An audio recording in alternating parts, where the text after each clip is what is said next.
Hey guys, it's Mia here back once again, and as the title of this video says, I'm going to be reviewing both the Coraline book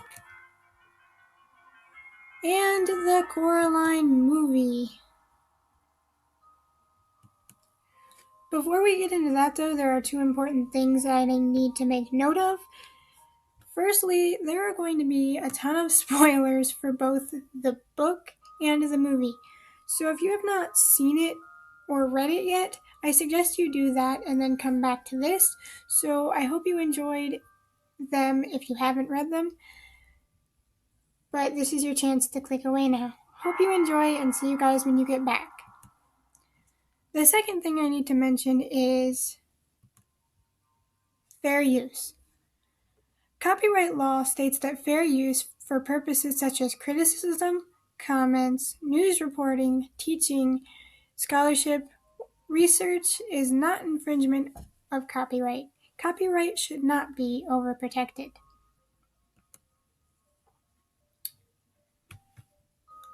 Seeing as how this video falls under fair use, I just wanted to put that up there, so I'm sorry guys, but I know that was boring. It's just almost every review I've done has been copyright claimed so far, so I just wanted to throw that up there. But now that that's out of the way, and I'm pretty sure everyone that doesn't want spoilers is gone, let's get right into it. Now this is going to be in two parts. The parts being the book to movie comparison or differences, and the book to and movie review. So on to part 1. Book to movie differences.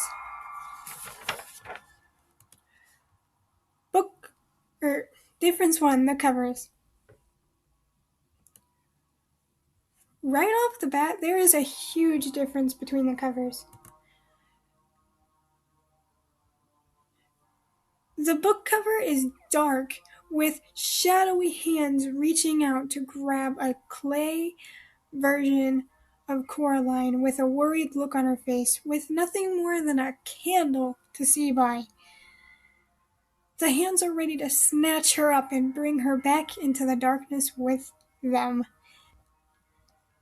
That alone lets you know that this book is not going to be one of your typical happy-go-lucky stories, and it just looks creepy. So the book cover is so much more creepy than the movie, which looks like this. Now, the movie with its bright colors and its whimsical art and its smug-faced Coraline, it doesn't look nearly as dark as the book does. I mean, the movie and the book, I went to get the book because I had just found out that they had a book. How did I not know that they had a book? And I had to have help because I was looking for something along the lines of the movie cover, not this. I mean, the book and the movie just look so different that they could almost pass as completely different stories that just happen to share the same name. Difference 2, her spies. Now, in the movie, the other mother uses dolls to spy on the kids and find out what is wrong in their life and what she needs to fix in order to keep them in her world. But in the movie, they just don't exist. So if you're like me and you like this opening scene with the doll, then you might be disappointed to find out that the book actually starts out like this on page 1. Coraline discovered the door a little while after moving into the house.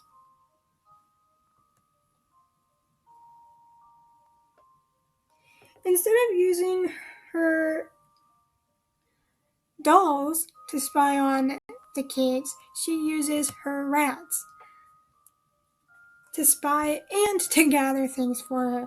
Now, She doesn't even bother to hide her rats like she does in the movie. Instead, on page 28 and 29, this is said. Something black scurried across the floor and vanished under the bed. Coraline looked, seeing 50 red eyes staring back at her. They came out, blinking their eyes in the light. They had soot-black fur, red eyes, pink paws like tiny hands, and pink, hairless tails like smooth, long worms. That's right, the cute little mice that led Coraline to the little door don't exist. It's all rats all the time in the book. I mean, what better way and better creature than a rat to help the dastardly other mother spring her trap and be her watchful eyes. Difference 3. The way to Otherworld. Now, the Otherworld door in the movie is small, but in the book it's not. I like that the movie made the door smaller because it reinforces that this is just for kids to enter, because the movie version is barely small enough for Coraline herself to fit through, so there is no way that an adult's fitting through there. And on top of that, because the door is so small in the movie, it makes it harder to navigate and escape from. So that makes it better for me. But the book version is described like this. Of the doors she found, 13 opened and closed. The other, the big, curved, brown wooden door at the corner of the drawing room, was locked. And with the description of the door comes the description of the key on page 6 and 7.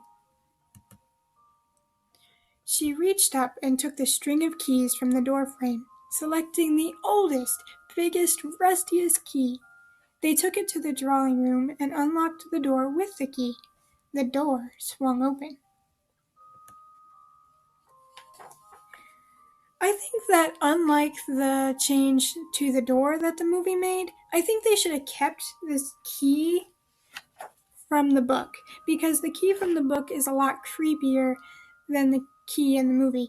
I mean, I get why they made the key the black button eye, because the other mother has button eyes, so it kind of fits, but I just like the key from the movie, or the book better, my bad. Since the door and the corridor go hand in hand, that leads me nicely to difference 4, the corridor. The corridor in the movie starts out pretty and whimsical, and then when the world starts to fall apart, turns dark and cluttered. Whereas in the book, it is described as follows on page 24. She opened the door. There was a cold, musty smell coming from the open doorway. It smelled like something very old and very slow. Then on page 44 and 45, this is added. Coraline pulled open the door to the corridor and stepped inside, where strange whispers and a distant wind howled. She became certain there was something very old and very slow behind her. Yeah, no thank you. I'll take the movie corridor over the one in the book any day. So that means for me that the door in the book is a lot creepier than the corridor in the movie. So that again wins it for me. So on to difference 5, the people. Now, the first thing I noticed here was that our friend Whiteby, he just does not exist. Now, I think this is because the author wanted Coraline to feel more alone, and it helped also with the feeling of dread that was throughout the book because you knew she was alone. The adults didn't believe her, and aside from the cat, she had no one to talk to. Whereas the white bee in the movie serves as not only comic relief for the audience, but also for someone for Coraline to talk to and to take her frustration out on. But she just doesn't have that in the book. She doesn't have someone to take her frustration on. So all of the dread and the loneliness just keeps building. And I think that YB was added honestly to give us as the audience at least one reason to smile through this nightmare.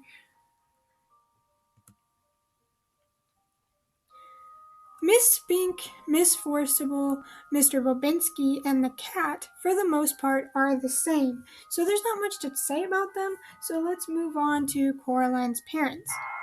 Now, Coraline's parents in the movie seem like they don't care about her. They seem more into their work and annoyed and neglectful of Coraline almost. Whereas in the book, they are shown, or at least said, to be more caring. Like on page 55, when this happens, Coraline and her dad are out for a walk, and it says, "We walked for about 20 minutes, where my dad suddenly stopped. 'Coraline, run away! Up the hill now!' I did, and as I did, I felt something hurt my arm as I ran. But I kept running. The air was thick with yellow wasps. While I was running, my dad stayed behind and got stung 39 times to my one to give me time to get away." I mean, the movie parents, they never show her this kind of love. Like, not even close. They spend more time, like these pictures, staring at computer screens than they do with her own daughter. And again, for me, the movie made a good change here, because us feeling the whole time like Coraline is neglected makes us as the audience and Coraline in the movie have more of a reason for Coraline to go into the other world and more of a reason to want to stay there. So that's a better change to me. The next person I want to talk about is the other father. Now, the fathers in both the book and the movie, for the most part, are the same, at least until the world starts to fall apart. In the movie, when the world starts to fall apart, the other father starts to turn more into a pumpkin and helps Coraline when she finds him in the garden. He helps her to get one of the eyes. But in the book, not only is he described as follows on page 108, saying, "It took her several seconds to recognize that the pale, swollen, grub with stick-like arms and feet had no features on its face, which had risen like raised bread dough, with two black eyes where its eyes should be, was the other father."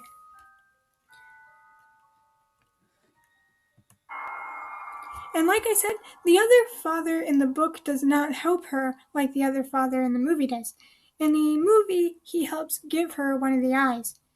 In the book, not only does he not have one of the eyes, but he doesn't help her. Instead, he attacks her.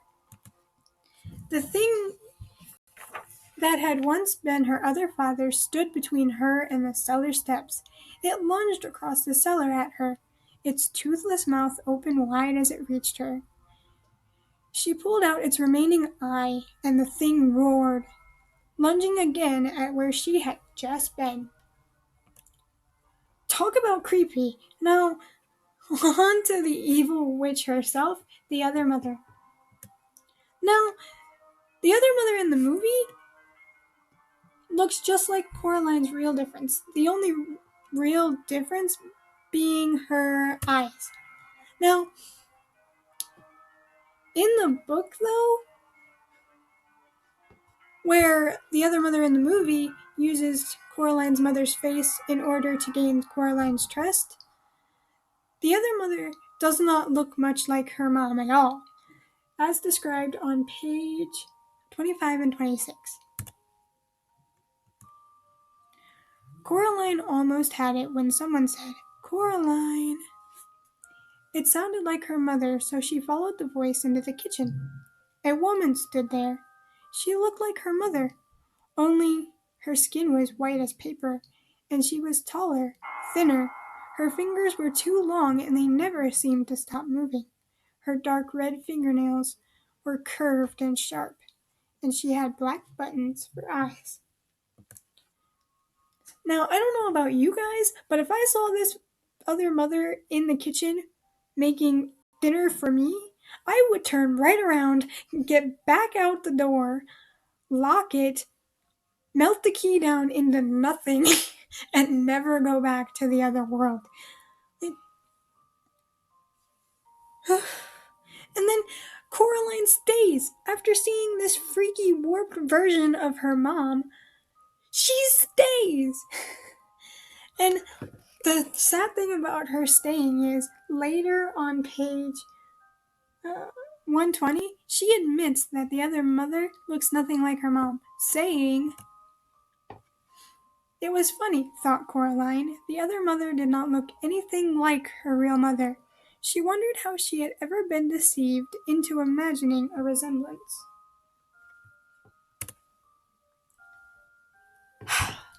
She admits to knowing the difference, and she still stays to get caught in the other mother's web. I mean, like I said, if that were me, I'd have been out of there, like real quick. As scary as the other mother from the movie is in every single form, the other mother in the book is definitely creepier than this one in her uncaringness about hiding who she is at first. Now on to difference 6. Difference 6. The game.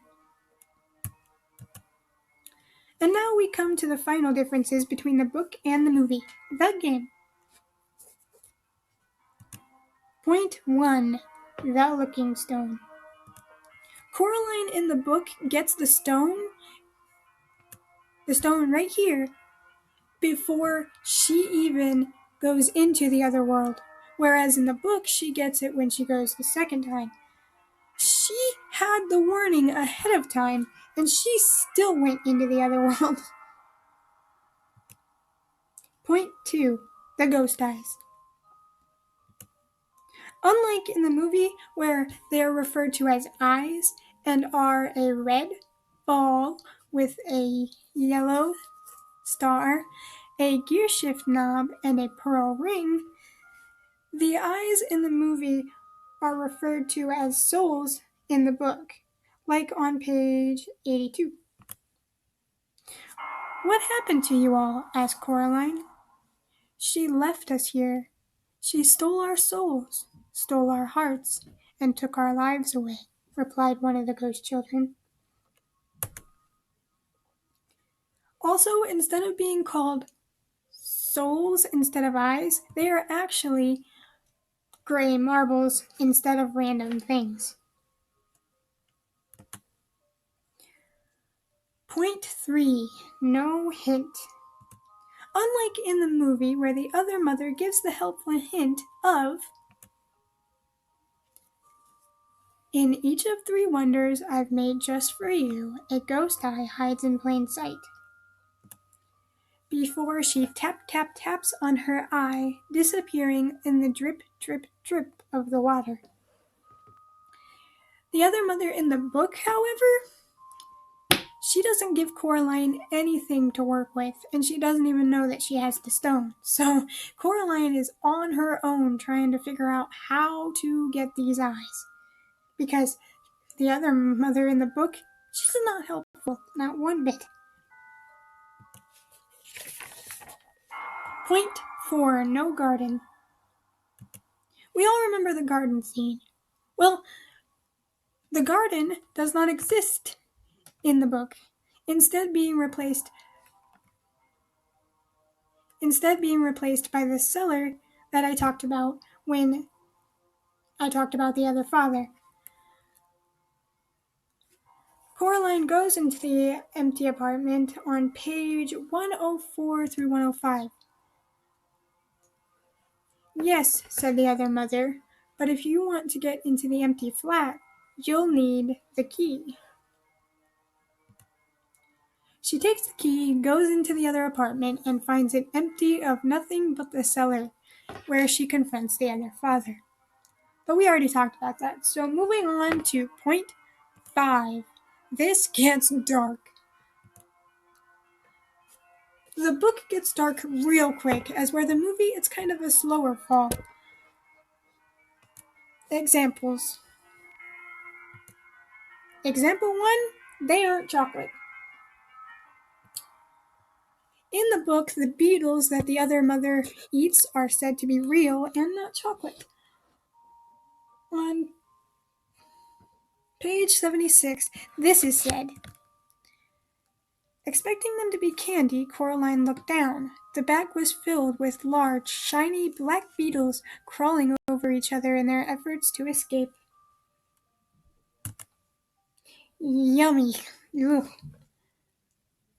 The soul sand?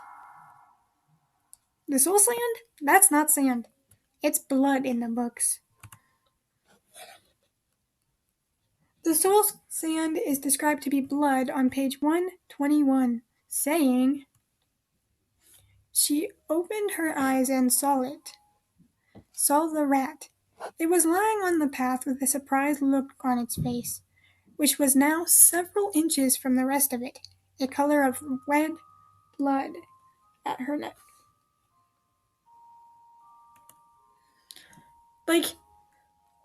Whew, that's dark for a kid's book. Let me just talk about some decapitation.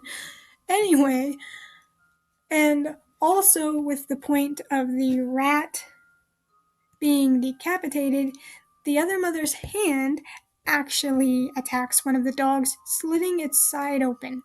So this shows that the other mother in the book is extremely violent compared to the one in the movie. Now, on to point 6, the showdown with the hand. Now, unlike in the movie where Coraline has the help from Wybie to take down the other hand, Coraline is on her own, having to use her own tricks to trick the hand. She comes up with the idea to open the well and place a picnic over it, using water in the teacups to hold the picnic blanket in place. Now, as she's doing this, she is pretending that she is actually playing and doesn't know that the hand is coming after her, so she acts like she takes the necklace off and sits it down in the center of the open well.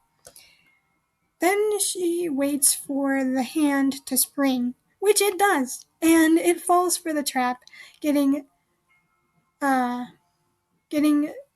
trapped down in the well with the key and the tablecloth that it tumbled down with. With the hand defeated, Coraline talks to Mr. Bobinski and Mrs. Forcible and Spink. They don't have a garden party like in the movie because, like I said, there is no garden to have a party in. Then, after talking and eating with her family, she thinks about school after letting the ghost children go and falls asleep. Talk about a wild ride. Now, that's it for the comparison, so on to part 2, the book/movie review. Okay, let me just ask one thing. How in the heck is this classified